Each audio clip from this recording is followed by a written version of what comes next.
Hi, everybody. Welcome. This is Imagery in Sports. My name is Spencer Lindsay. I'm a professional sports psychologist. Now, I know that might be somewhat alien sounding to some of you guys. Let me sort of explain what my job is and then I'll get into it. So, every sport requires fitness. We all know that. It's not just physical, as some people would have you say. Myself and other sports psychologists would argue quite the opposite. I would say mental fitness is probably just as important, if not more important than physical fitness. Being mentally fit as an athlete can help you deal with some of the things that come up. It's not just being physically fit, but in sports you really have to fight adversity. Sometimes, not sometimes, but you don't always win. It's important to be able to overcome those things, and being strong mentally is crucial to that. So, I hear you're all bowlers. That's why USBC has asked me to come here today and talk to you.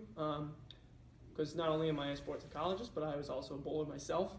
So in high school, I won the individual title my senior year and placed second year before that.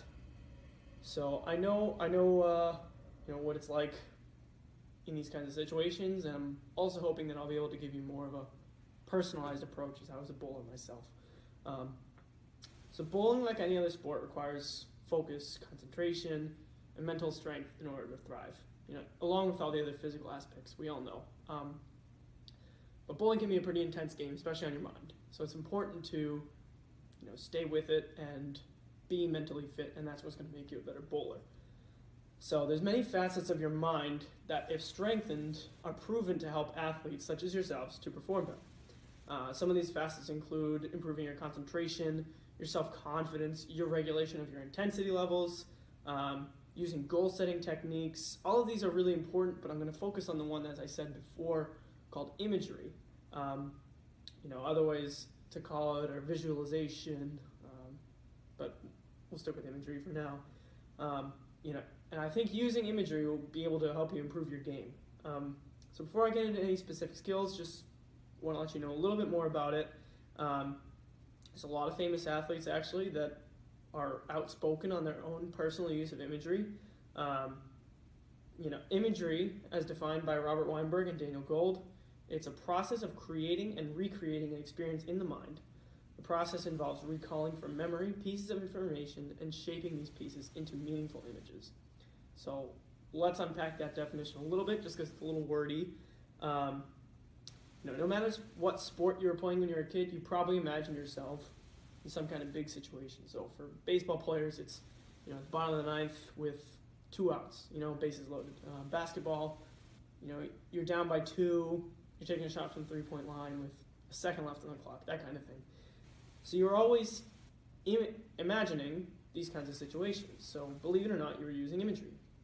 What imagery does is it allows you to artificially experience a situation before you're actually experiencing it.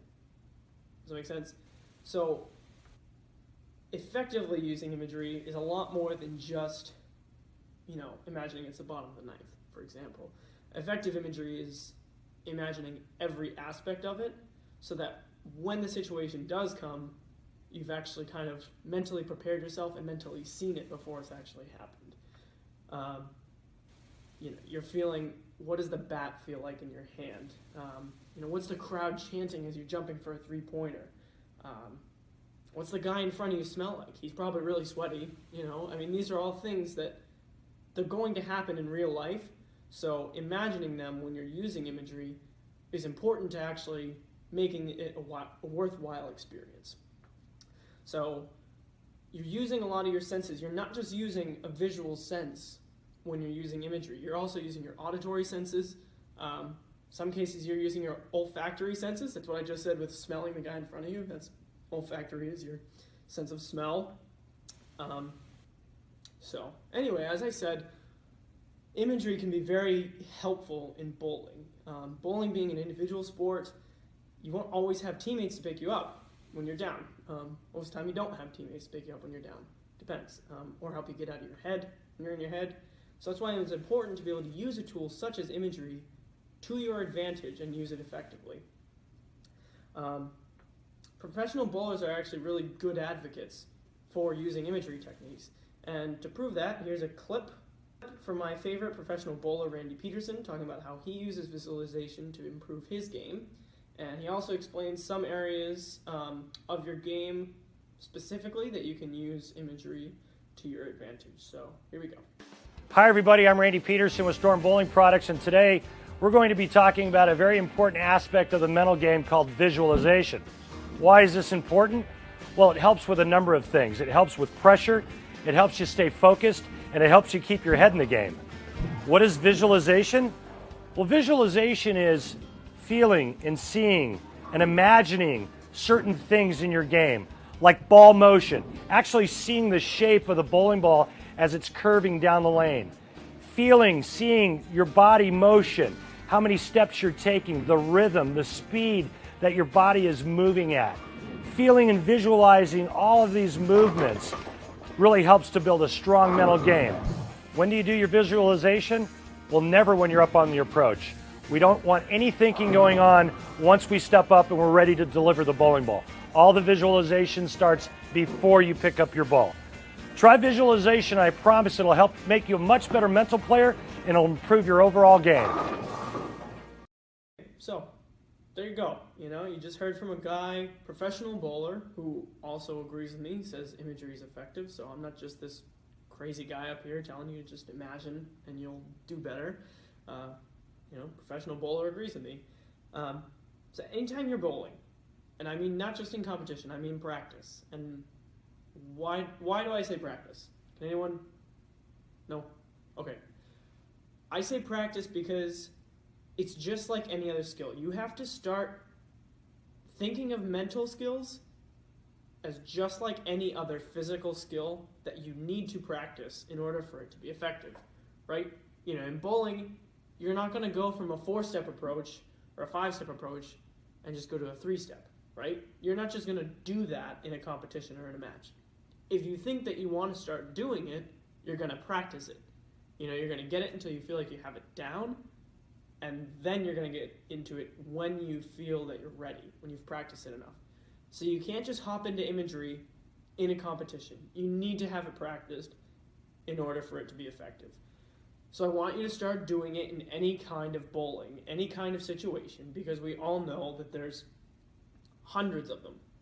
Yes, yeah, there's so many. You can get up there and bowl a 6 and leave it open. You can get up there and bowl a 4 and finish the spare. So you need to, before you take your step onto the approach, you need to imagine what is going to happen, what you need to do, and beyond that, you need to start imagining deeper things.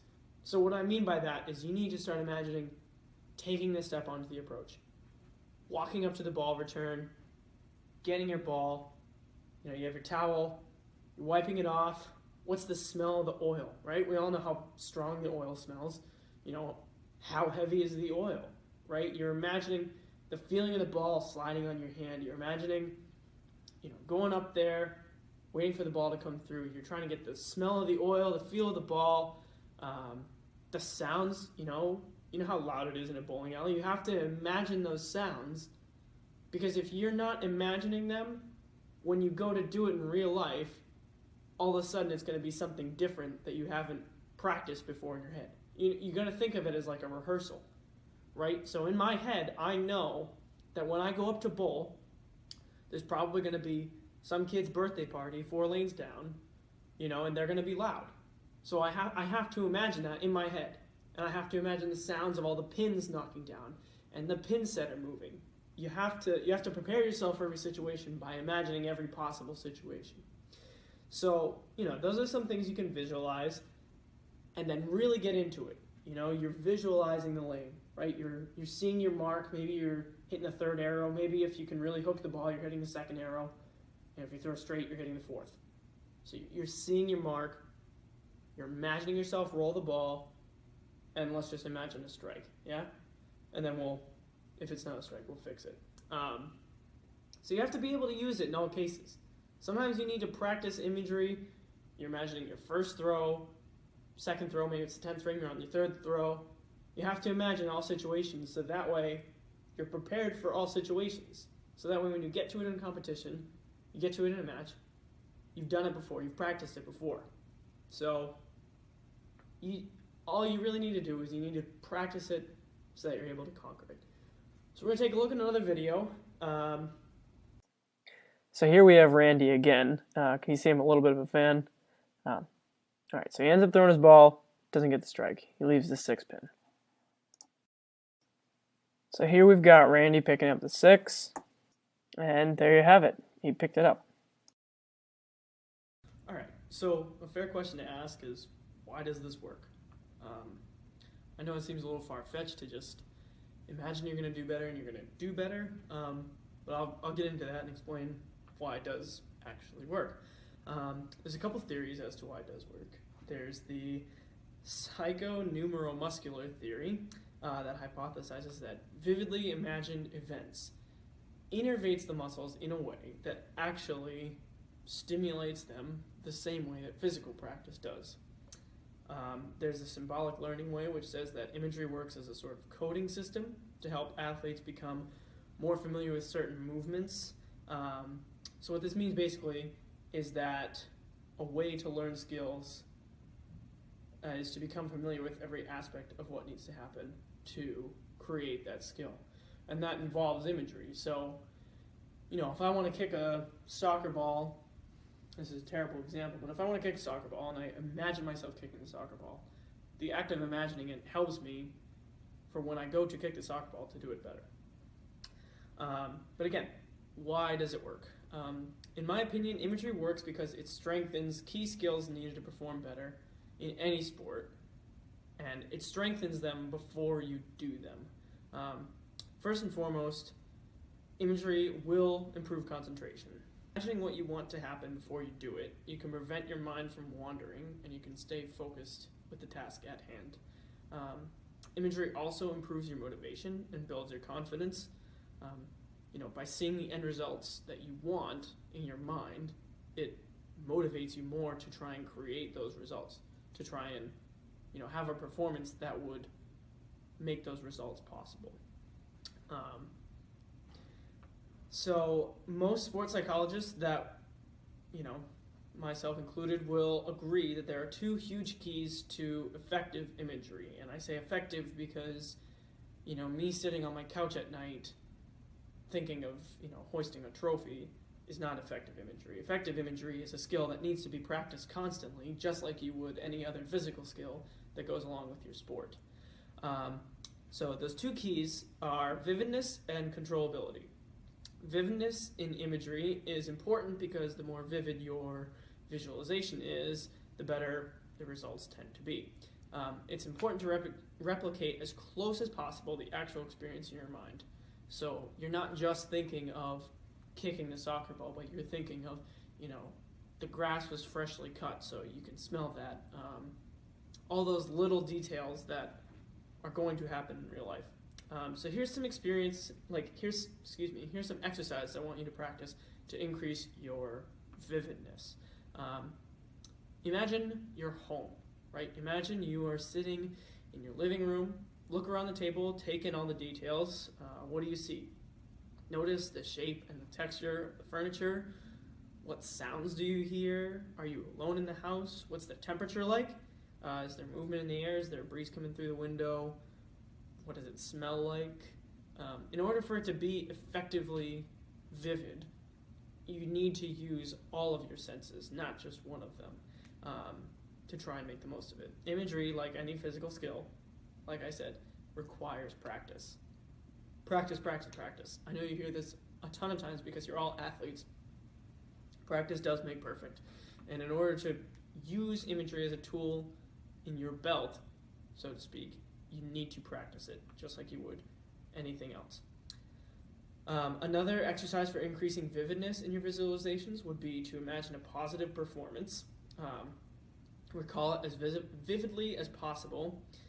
Time when you performed very well. First, recall what you looked like when you performed well, and then notice that you look different when you perform well versus when you don't. So what you want in these situations is kind of like a bird's eye view of you. You don't want to be looking at the experience through your own eyes, but you want to be looking at it as though it's like an out-of-body experience. Someone is hovering over you and watching you do it. And that way you're able to kind of critique yourself and see, okay, I could have done this better, and that would have led to a better result. So the second key I mentioned was controllability. I'm going to give you some exercises to work on that as well. Controllability basically means that you're learning to control the images you visualize. So I hear from a lot of athletes that I recommend imagery to everyone, but I hear from a lot of athletes, following that hey, sometimes when I'm using imagery, I tend to start thinking about negative experiences, and then they begin to snowball. So like, when I say snowball, I mean, you start to think of like one little negative thing, and then it keeps building. It's rolling down the hill. It keeps building into this bigger thing. And it's a very real thing, unfortunately. I think the key to really dealing with that is, like I said, just practice. It really is just practice. Here's a quote from an Olympic springboard diver regarding his battle with fighting negative images about himself when using imagery. He said, quote, "It took me a long time to control my images and perfect my imagery. Maybe a year doing it every day. And at first I couldn't see myself, and I always saw everyone else or would see my dives as wrong all the time. I would get an image of hurting myself or tripping on the board, or I would see something I had done really bad. As I continued to work, though, I got to the point where I could see myself doing a perfect dive and the crowd at the Olympics going crazy. But it took me a long time and a lot of practice," end quote. So, I mean, you heard it from him, you're hearing it from me also, but you have to practice these skills. And, I mean, I do it too. When I'm using imagery, there tends to be times where it's like, you start to think of a bad performance instead of a good one, and it's hard to refocus yourself. So it really is just practice. You have to continue pushing through it. You can't just expect to, the day before a game, imagining winning the game and expect that to be imagery. Imagery requires a lot of practice, just like any other sport in any other skill. So the first thing I want you to practice to work on controllability, like I said, as an exercise, would be to think back to a time where you actually didn't perform well on a certain skill. And I want you to take notice, like I said, take notice of something that you didn't do well and led you to perform that skill poorly. So now you need to imagine yourself performing it well, and you need to compare the differences between the two. So what was different between the poor performance and the good performance? And that's what you need to work on to bridge that gap. The other way to practice controllability is to imagine an instance where you're with a tough opponent, one who's given you a really hard time, maybe someone that they're just in your head at this point. You can't beat them because maybe you might be better than them, but for some reason it's just they're in your head. You cannot seem to shake them. I want you to try and imagine beating them, and don't just imagine the end result of I got a better score than them. You need to imagine what exactly goes into beating them, what you're doing. Is there something differently that you do for this opponent that you do for others? You need to imagine all those little details that go into it, and then just focus on those things when you're performing. Well, anyway, as I said many times, just practice. You absolutely have to practice to make this skill usable. I think it can be a really powerful skill. We've heard from professional bowlers, we've heard from Olympic athletes. There's countless others that I didn't even bring up that use imagery to their own advantage. And I think that that's what makes, a good athlete a great athlete, is using everything at your advantage to make yourself better. And this is one of them. So I hope I helped you out in some way. Hope I've given you some kind of framework to set up, a base of mental toughness. All right. I hope you guys learned something today.